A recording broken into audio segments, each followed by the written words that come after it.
Promise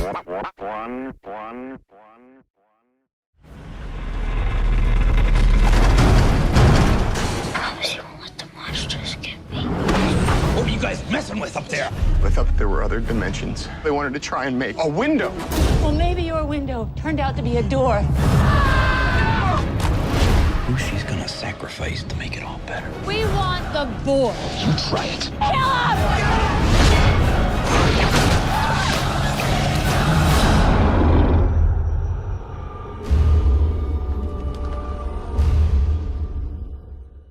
Yo, it's your boy Fro.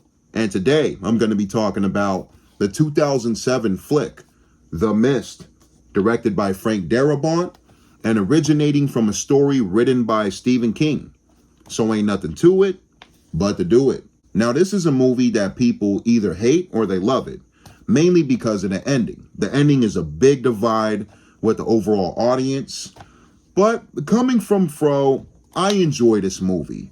Sure, the ending is really bleak and it's really fucked up and really moody. And there is a part of me where I'm like, damn, I do wish the ending could have been a little bit more happier. But I still enjoy the creatures in the movie. I think the acting is rather strong. We have a really good cast. We have Thomas Jane, who I'm a fan of, playing the lead character. Laurie Holden plays one of the ladies in the supermarket. We know Laurie Holden mainly as Andrea in The Walking Dead and in the TV show, which is also developed, and the first season was directed by Frank Darabont. And you also see Jeffrey DeMunn, Dale from The Walking Dead, in this film. He's the guy that runs into the store like, "The mist is coming," with the note with the blood dripping down his nose. And we also have Melissa McBride. We have Carol in The Walking Dead. She actually survives in this movie. She's the one like, "I have to go get my kids." She walks into the fog. She disappears and we're like, she's fucking dead. She's gone. But at the end of the movie, she's one of the people on the army truck that survived with the kids. So Melissa McBride survives in this movie, who I'm a fan of. I think she does a really good job playing Carol in The Walking Dead. Who else? This is a solid cast. We also have Andre Braugher, who I'm a big fan of. Most people know him as the captain or the lieutenant in Brooklyn Nine-Nine recently, but I know him more for his dramatic performances like Glory, and this was one of the first films I ever saw him in. And he plays such a good jerk in this movie. Like I love the actor, but I'm like, yo, this guy's stubborn. He won't fucking listen. And we don't know if his character dies in the film because it's really ambiguous. He goes out with a group of people. We do know the guy with the rope attached to his fucking, to his torso when it's cut in half. We know that he didn't make it, which I really like that scene. And the way the people are pulling in the rope and it's burning their hands and shit. I really like that scene. And, but we don't know if Andre Braugher survives in this movie, his character. Who else? Toby Jones. He plays the guy Ollie.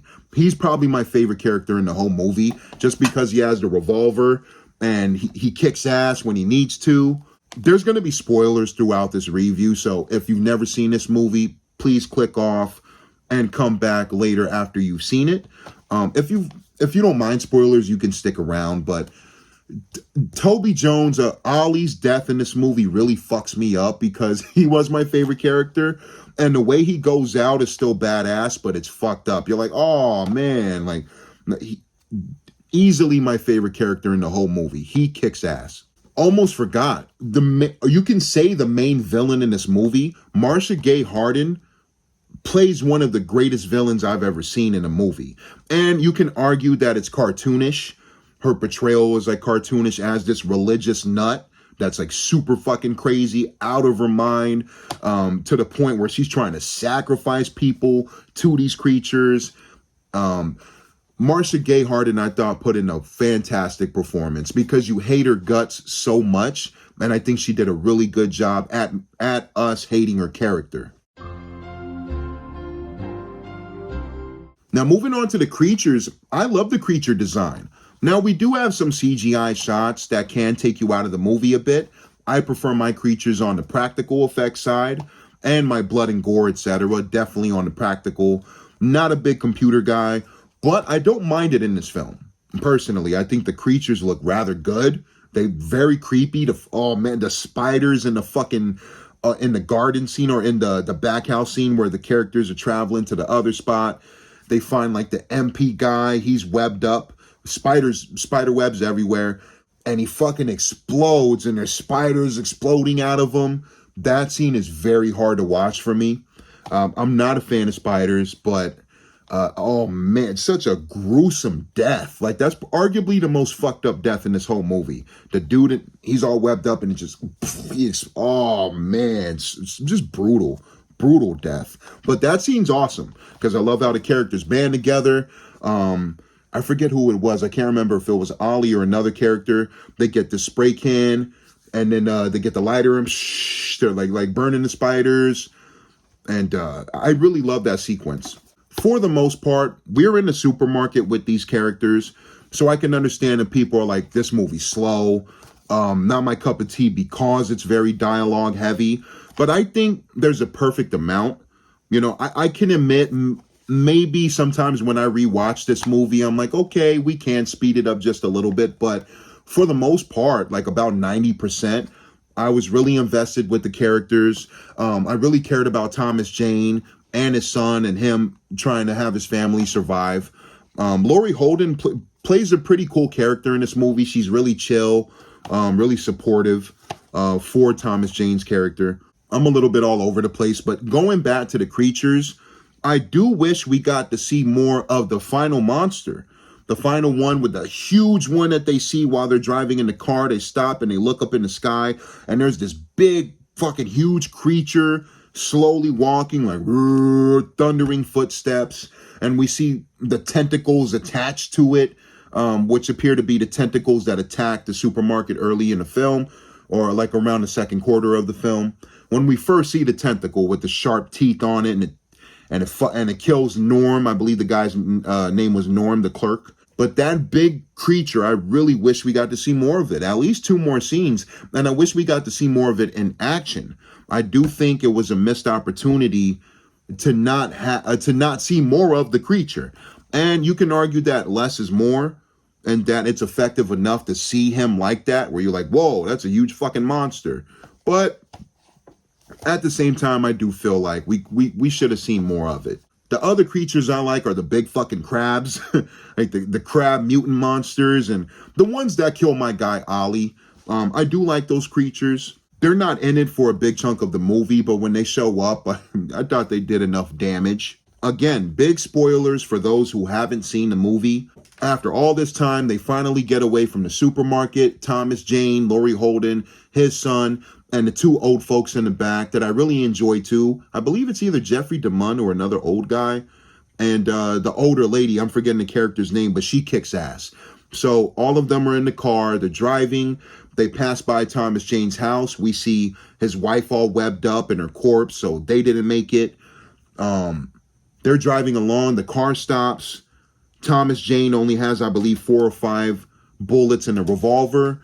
They look at each other, and they're like, well, this is how we're going to go out. So Thomas Jane decides he's going to be the one to kill everybody in the car, and he's going to survive.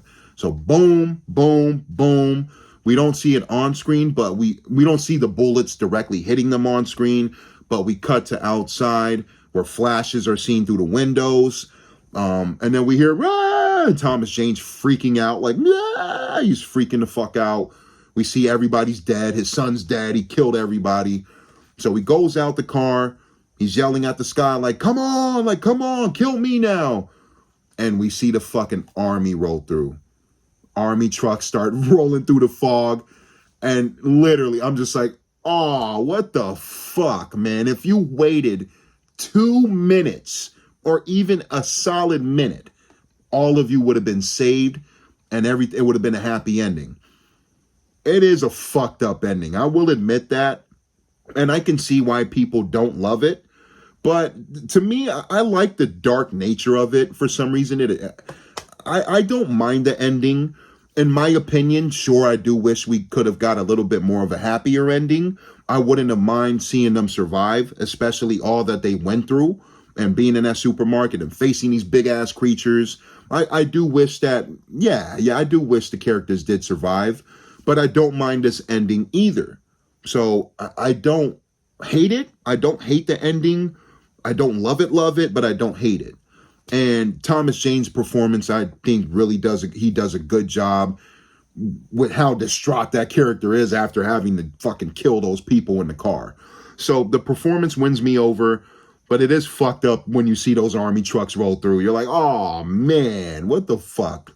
But to wrap it up, I've always enjoyed The Mist ever since it came out in 2007. I didn't get to see it in theaters, but I did get to catch it on cable when it came right to cable that year. And I've always liked this one. So I like the performances, like the creatures.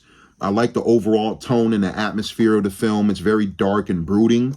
So I'm going to give The Mist a solid 8 out of 10. But that's it, y'all. It's your boy Fro. Until next time, hope you enjoyed the review.